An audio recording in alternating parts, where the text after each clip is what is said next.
Hello, আসসালামু আলাইকুম। আমার পরীক্ষার গ্যাপের মধ্যে ভাবলাম 5 দিন বন্ধ পেয়েছি, ভাবলাম স্বামীর কাছে চলে যাই গাজীপুরে। তো যেই কাজ সেই কথা, তারপরে আমার ক্যাম্পাসে বাসে চলে গেলাম। তো পথের মধ্যে হুট করে মনে হলো যে বৃষ্টি হচ্ছে, আর 2 দিন যে ঢাকা ঠান্ডা পড়ার যে গরম ছিল, তাতে এখন মনে হইতেছে আসলে বৃষ্টিতে অনেক প্রশান্তি দিতেছে এবং বাসও প্রায় খালি হয়ে যাচ্ছিলো। একটা আলাদা ফিলিংস লাগতেছিল এবং আমার খালি বাইরে হাত দিতে ইচ্ছা করতেছিল, কিন্তু পাশ দিয়ে প্রচুর গাড়ি যাচ্ছিলো বলে সাহসও করতেছিলাম না।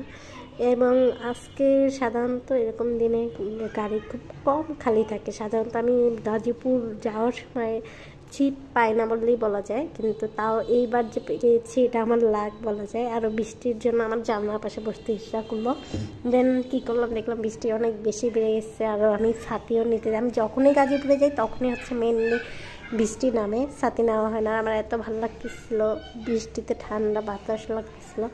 তো আমি কলেজ গেটের কাছাকাছি চলে আসি, কারণ আমাদের বাস কলেজ গেট নামাই দিবে। এবং এখানেই শেষ। টাটা, বাই বাই, আল্লাহ হাফেজ সবাইকে।